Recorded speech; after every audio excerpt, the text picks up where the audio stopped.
Hi there, welcome back to the Aroundtable. I'm your host, Steven. I'm back with Geo. back in the theaters, and we went to go see Kingdom of the Planet of the Apes. Would you like to go first? I'll let you go. All right, so we have I'm director not Wes going. Ball, we have Freya Allen from The Witcher, Lydia Peckham, Owen Tigg, Kevin Durant, starring this, what is this, the fourth installment Yeah. of the newest segment, because there was the old ones from the 60s with Charlton Heston. Oh, One of that's old. That's really old. yeah, I think it started when I was born in '68, so it's old. It was the old late 60s, Yeah.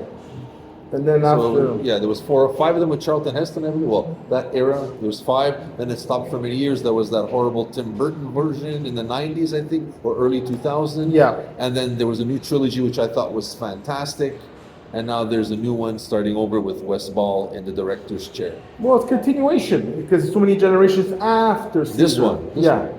That's This it. Yeah. So yeah, this takes place literally centuries after Caesar's death. We have a new king who's basically a tyrant using the word of Caesar to take over other clans and bring him into his kingdom in order to get into this vault that has weapons that he knows he can use to be the ultimate king of the Planet of the Apes. So we have Noah, whose tribe gets destroyed. He meets one of the few human females who can actually speak, and they have an adventure trying to stop this new king from becoming this tyrant on Planet of the Apes. That in a nutshell? Give or take. All right, so I'll add later on. I enjoyed it. I thought it was really good.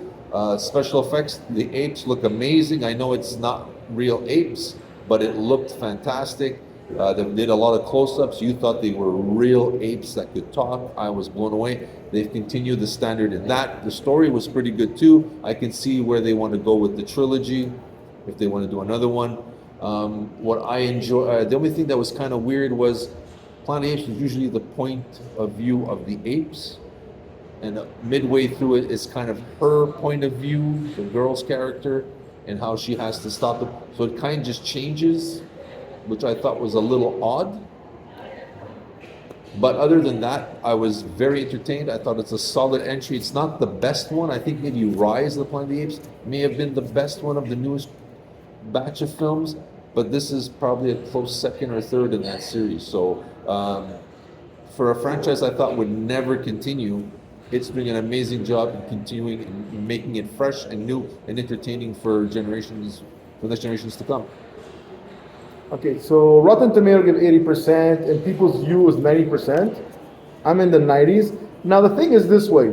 Some people like him will say, because the story is very humanoid, okay? But it's apes being a humanoid story.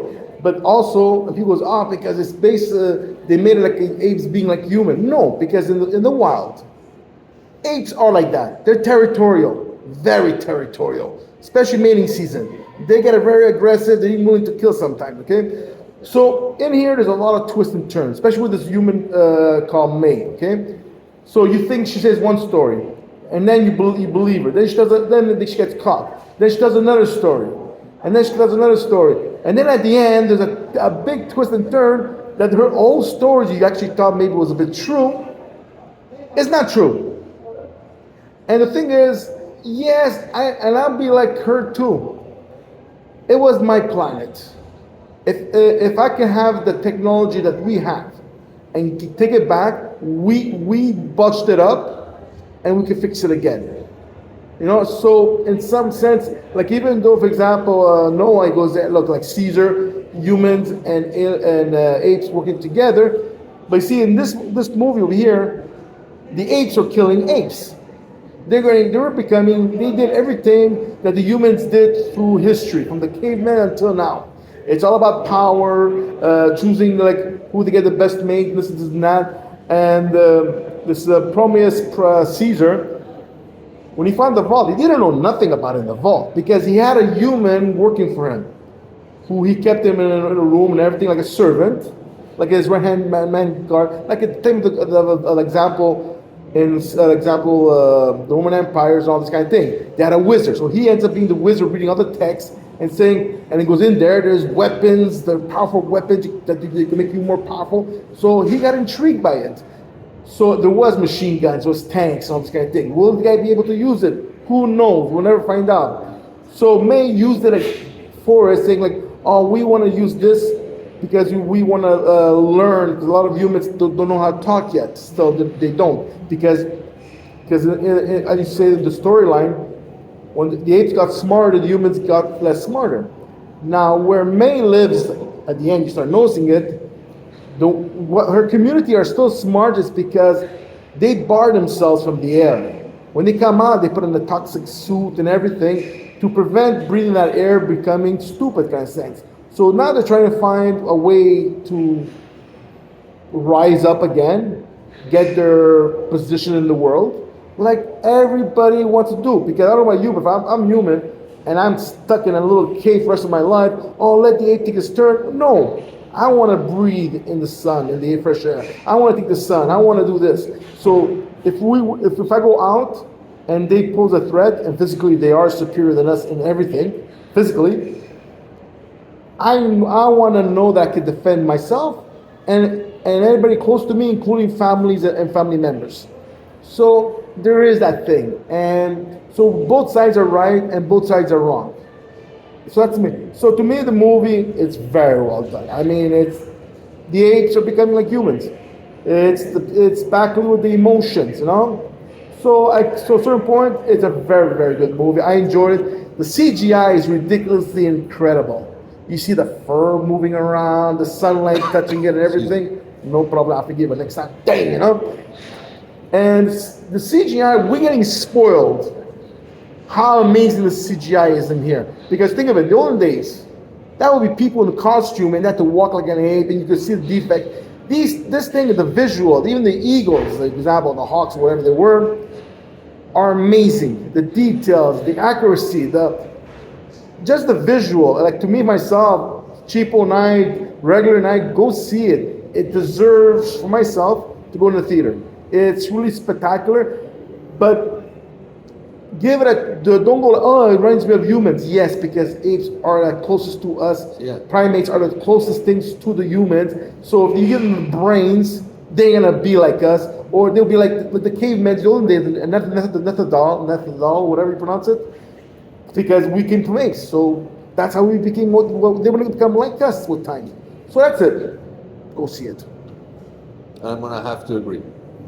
Can't say anything else. I think it's one of those franchises I didn't think would be around still, but it's one of those franchises that is still great to this day. I like this new series. This new installment is quality in every sense of the word. Good story, good special effects. What I liked about Wes Paul is he got you invested into the characters. You kind of saw their world and where they're at. So you saw Noah, his tribe, and all this. So there's no point in creating a new world if you don't care about the characters in that world. So I thought he did a good job in establishing those characters. And then the apocalypse effect.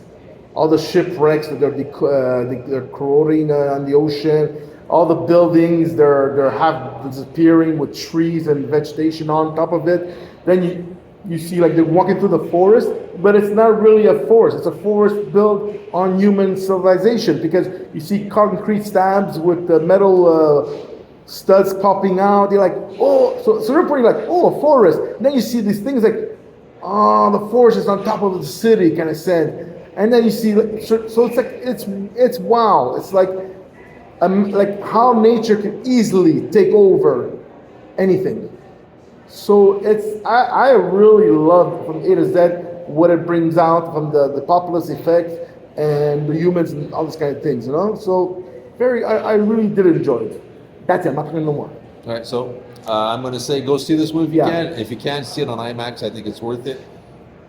Especially, you know what? One of those- especially for your butt because it's long. Yeah, so one of those few franchises where I'm surprised that it's still around, and it's another good addition to it. If you like the last trilogy, this one is a good fourth installment. I think it's even better with the dialogue. I find the dialogue was more better than the other ones. I find the other one's more heroism, like and this one here was more like mistrust. The apes, the visual they give you. They don't have to talk. Yeah.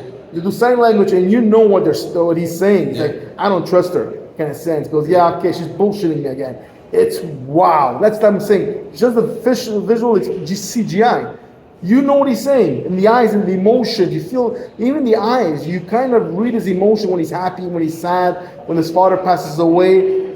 Yeah. Phenomenal, Yeah. phenomenal CGI work. It's like wow. It's for me, it's an amazing. It's like in the top 10 of all the CGI movie I've seen lately.